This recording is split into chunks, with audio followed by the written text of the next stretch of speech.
Hello and welcome to another episode of Inside the Ropes with Coach Mario. Coach Mario, owner and head coach of Warriors Pride Boxing Academy here in Miami, Florida. How are you guys doing this morning? I hope everybody's fine, doing fine.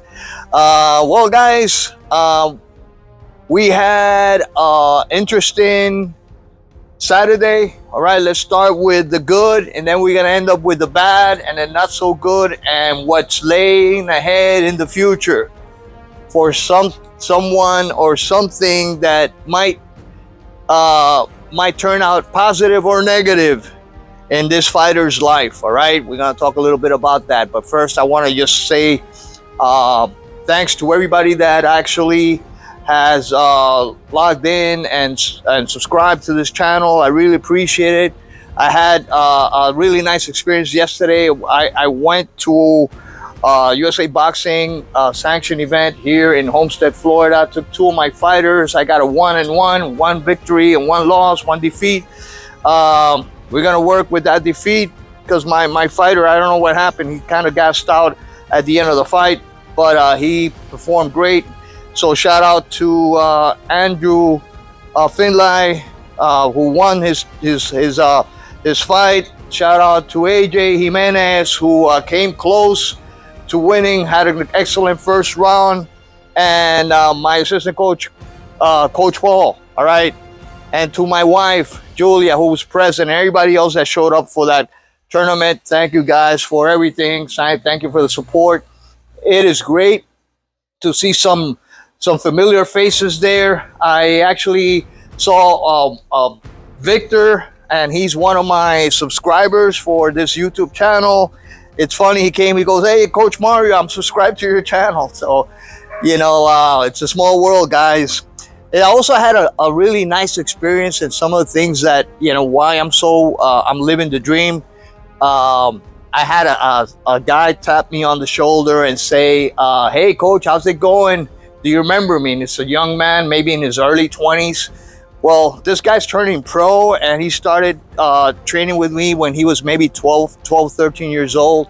And he thanked me for everything that I taught him and how much he has grown as a man and as a future professional fighter. So these are the things that I'm doing that actually are my reward, all right? My reward is not the money. My reward is actually helping some of these kids achieve better lives, having that structure, that building that character, the discipline, and everything else that I have instilled in them through the sport of boxing. So thank you, and everybody that has never practiced the sport, I suggest you go ahead and do it. It doesn't matter the age.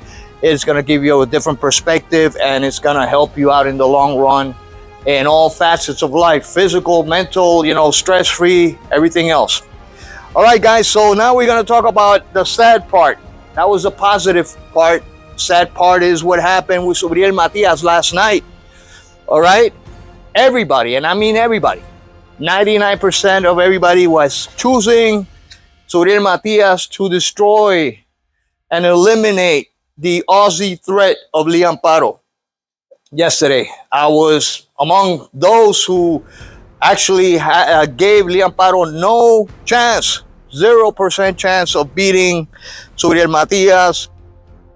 And a few things happened, all right?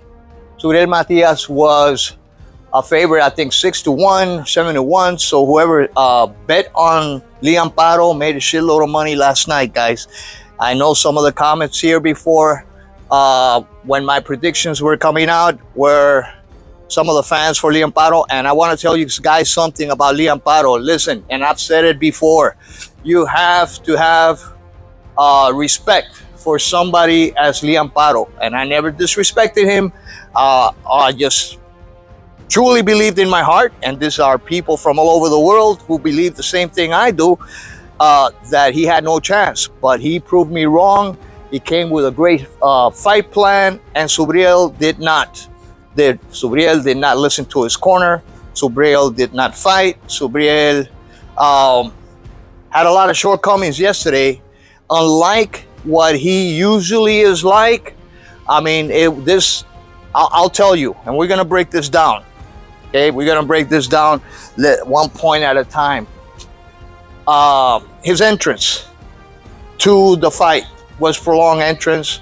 I know he was happy to fight at home, but it's something that I had mentioned here in the past in this channel, is that pressure from your home, from your fans, from your hometown, from your countrymen.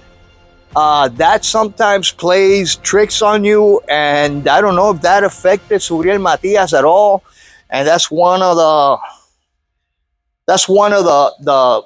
ideas out there. Some people saying, well, that's probably what affected him.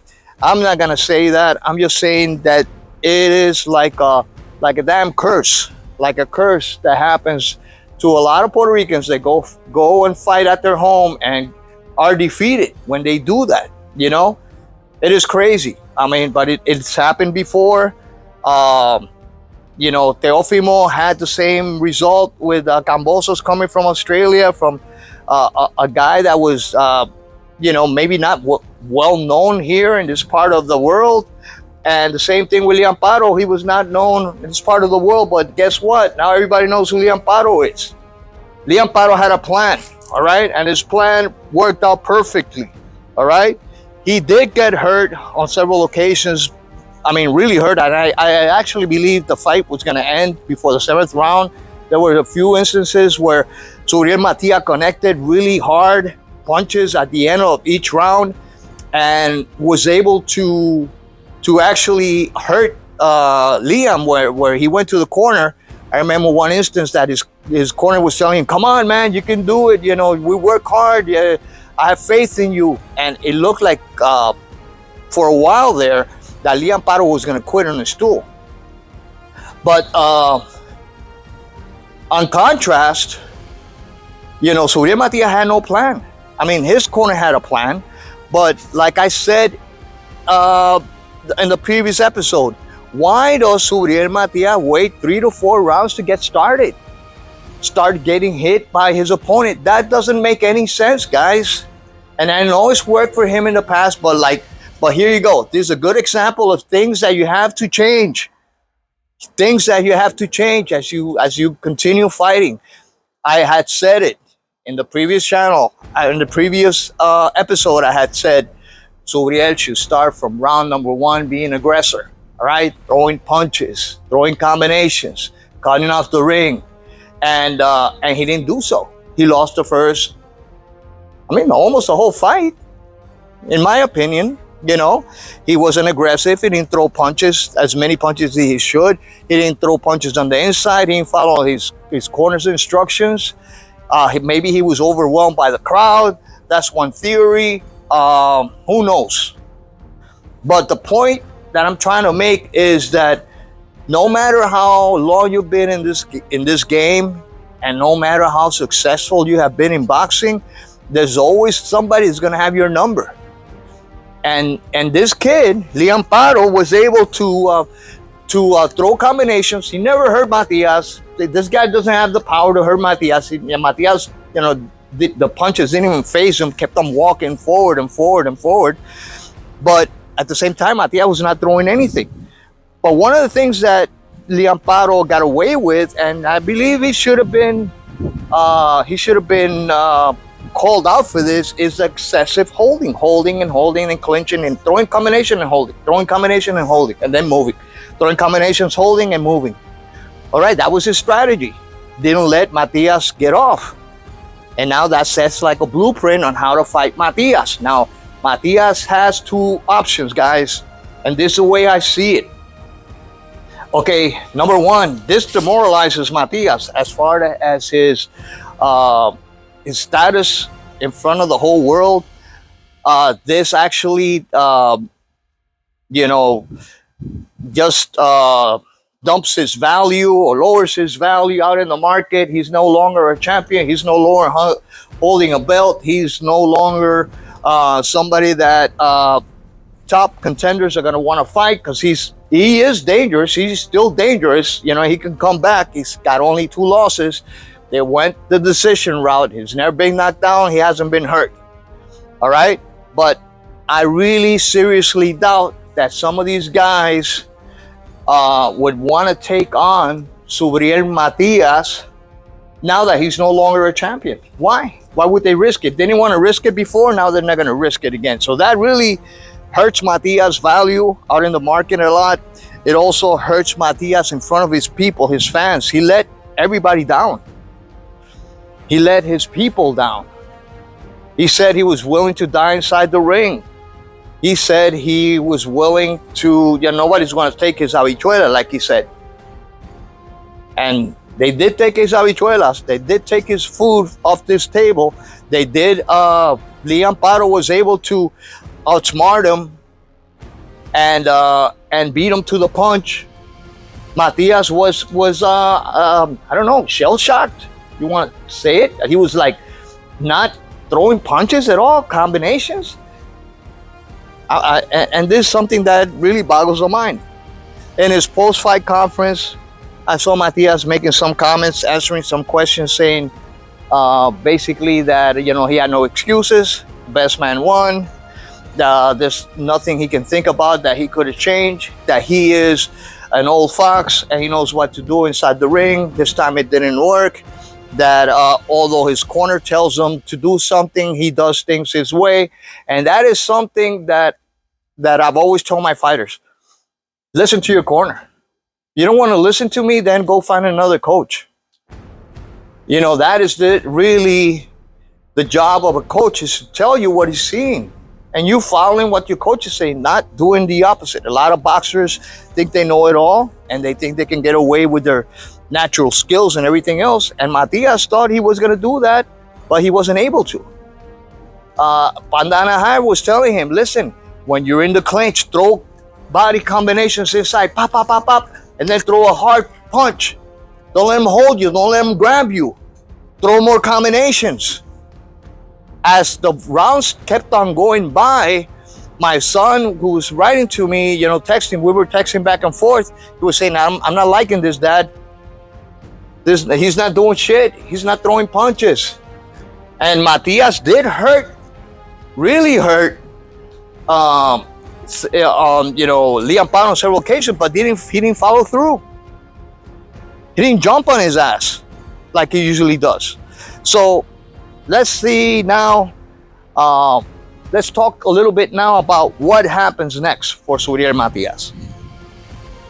And to all those guys that supported Liam Paro, like I said before, I have never disrespected him. I have never taken anything away Liam Paro. I just thought Subriel Matias was way too much for him. He actually proved me and everybody that had Subriel Matias beating him easily wrong, all right? So he proved everybody wrong. He had showed the cojones to come all the way from Australia, and I respect that shit like there's no tomorrow. And I'm a fan of Liam Paro now, guys. Really, really fan. Great kid. Great personality. Super humble. Great fighter. I really like this kid. So I'm a fan of Liam Paro right off the bat. Never seen him. I had seen him fight with some of the guys. Montana Love is not such a great fighter anyway. So I didn't think that his victories over Montana Love and other fighters were going to convince me that he had what it takes to beat a monster like Subriel Matias. But hey, he did. He went against the whole world, man. He went against the odds. He came all the way to Matias' hometown. He in front of his fight in a Puerto Rican stadium with thousands of Puerto Rican fans, and bro, he fucking did it. He did it, and I have respect for that. That shows you what kind of individual he is. That shows you what kind of individual he is. That shows you that he is somebody that should be the other champions should contend with. Somebody that should take notice. Now, like I was saying, what happens next for Subriel Matias? Well, two things can happen. This guy could actually take this defeat harder than he should, since he was humiliating in his hometown, and could say, screw this. He dropped the ball, guys. He dropped the ball big time. I mean, it's all on him. Yeah, of course, Liam Paro did great, but hey, Subriel Matias didn't throw any punches. So, you know, my opinion, if he takes this and is somehow demoralized so much that he comes to a point of depression and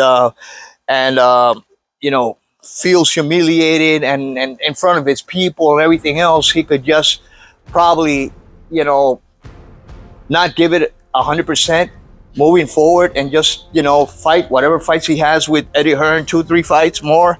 That's another subject. Eddie Hearn, I don't think he was happy with Subriel Matias' performance. This is something they're probably going to talk backstage in private conversations. But the other thing that Matias could do is take this as a lesson. You can't be arrogant. You can't be self-entitled. You cannot believe that you can beat the whole fucking world. You can believe you can beat the whole world, but you have to work on it. You have to listen to your corner. What do you have your corner for? All right. So Matias could get a rematch in Australia if he wanted to. I don't know if there's a rematch clause there for Subriel Matias to fight Liam Paro in Australia, but that would be great. I don't think Regis Prograis now would be interested in fighting Matias, that he has no title. Maybe Regis Prograis will say, you know what, now I'm going to fight Liam Paro. You're nobody now. So let's see what happens. It's up to Subriel Matias. There's been a whole bunch of other fighters that have losses in their record, legendary fighters that come back. Duran, Sugar Ray, Tommy Hearns, there's such a huge list of fighters that have lost, gotten humiliated, and come back. And that is a lesson. Stay humble, bro. Stay humble. You never know, and that's why I tell my fighters: you never know, man. Don't act like you're the shit. Be humble. All right. So to all those Liam Paro fans, congratulations to all you guys. Congratulations to everybody that actually said I didn't know what the hell I was talking about, And you guys showed this guy's got heart. And like I said, I'm a Liam Paro fan now. The other funny thing is that this other fighter,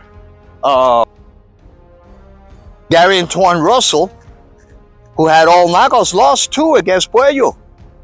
So Puello is up there and out on the run to fight. It's interesting. Haney lost, got his ass whooped.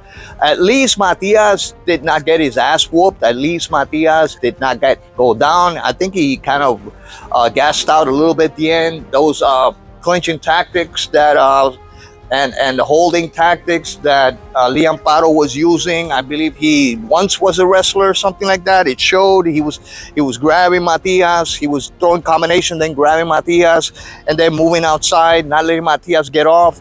So there's going to be some adjustments if Matias fights again. Again, I don't know if there's a rematch clause in this fight. Eddie Hearn should take care of that, but he's got at least 2-3 more fights under Eddie Hearn. Hopefully he'll come back, bounce back, and become the threat he once was. But I'll tell you right now, this drops the stock of Subriel Matias to the floor. And wait for the next few weeks, some weeks and months. All the critics, all the haters, everybody is going to be dumping on Matias. You see, he is a hype job. You see, he's nobody. You see what I've been telling you. And let me tell you guys what. Matias asked for it, bro. Matias asked for it. You can't go to a fight like that. You cannot fight the way he fought last night. He cannot just throw no punches, believe that you can walk through anything and beat anybody and just take off 3 or 4 rounds at the beginning of the fight. And that's what I've been saying. Matias should not take off 3 to 4 rounds off. He never used to jab, for crying out loud. He would just walk in, high guard, just taking punches like a Terminator. But anyway, guys, it's Sunday, it's Father's Day. So, Feliz Dia de los Padres, Happy Father's Day to everybody out there. You know, we had in our house, we had a happy and sad day. Happy day that we did great at that tournament, that USA boxing tournament. Sad that Matias lost, but hey, there's still hope. I truly believe in him. He can bounce back if he really wants to. All right, if he really, really wants to and puts his mind to it, he can come back, and that's a lesson that he's gonna learn.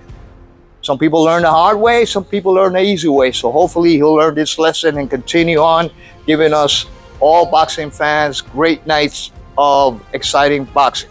But this is all for now, guys. This is Coach Mario saying hasta la vista. God bless you all. Happy Father's Day and peace.